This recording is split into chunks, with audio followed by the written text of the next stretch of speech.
ఇప్పుడు నువ్వు ఈ అమ్మాయిని ప్రపోజ్ చేయ. నీట్ గా, స్వీట్ గా, క్యూట్ గా, ఉట్టి ఐ లవ్ యూ కాకుండా కొంచెం వెరైటీ స్పైస్ కలిపి ప్రపోజ్ చేయి. ఆ అమ్మాయికి నచ్చింది అనుకో, మీ ఇద్దరు ఒక జోడి, వాళ్ళ నలుగురు ఏమైనా చేసుకోండి. ఓకేనా? కానీ ఇక్కడ గమ్మత్ ఏంటంటే నేను ఇచ్చిన వస్తువునే వాడి ప్రపోజ్ చేయాలి. ఎస్, ఈ వస్తువు ఇది ఫ్లవర్ అనుకో, రోజ్. ఓకేనా? అవన్నీ అవసరం లేదురా. క్యూట్ గా ఉండాలి, స్వీట్ గా ఉండాలి, అమ్మాయి కరిగిపోయి పడిపోవాలా. ఓకేనా? యాక్షన్. Excuse me. yes నేను మిమ్మల్ని చూడగానే ఫస్ట్ టైం పడిపోయానండి. అయ్యో, దెబ్బలు తగిలాయా?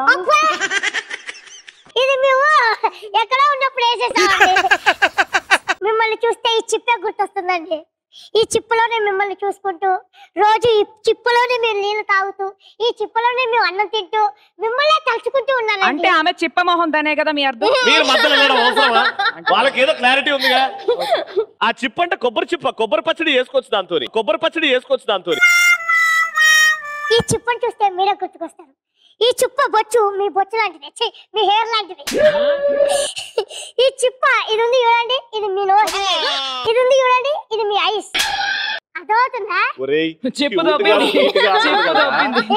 క్యూట్ గా, స్వీట్ గా చిప్ప ముఖాన్ని కంపేర్ చేస్తారా? అంటే ఏదైతే ప్రపోజ్ చేస్తున్నారా లేదా? అది ప్రపోజ్ యాక్సెప్ట్ చేయాలా వద్దా? నేను కావాలా వద్దా? మరి మంచిది చెయ్యి. ఈడేమో చిప్ప అంటే ఆవిడేమో నేను కావాలని వద్దా అంట. దరిద్రం. ఈ చిప్పని తీసుకుంటే నేను మీ చేతిలోకి వచ్చినట్టు, లేకపోతే ఈ చిప్పలాగే నా మనసు రాలిపోయినట్టు. ఈ చిప్పను వదిలేస్తారా లేదా క్యాచ్ పట్టుకుంటారా మీరు? చెప్పండి. నాకు నచ్చలేదు. అయ్యో, చిప్ప నచ్చలేదు అనుకుంటే నేను నచ్చలేవు లేదా? ఓకే, చూసారా?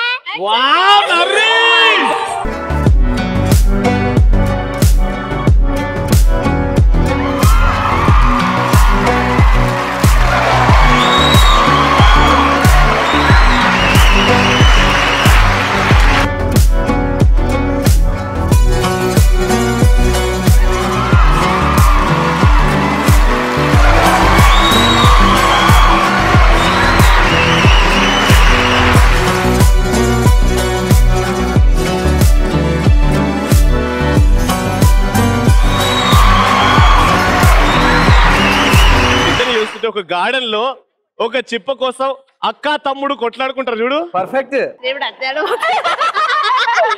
ఇంత ప్రపోజ్ చేసి చిప్ప పెట్టుకొని ప్రపోజ్ చేస్తే అక్క తమ్ముడు ఆడుకుంటుంటే నీ లవ్ స్వచ్ఛం అయితే ఎపిసోడ్ ఎండ్ వరకు ఆమె నీ లవ్ యాక్సెప్ట్ చేస్తారా? ఇప్పుడు యాక్సెప్ట్ చేసింది కదా. అది తూచు.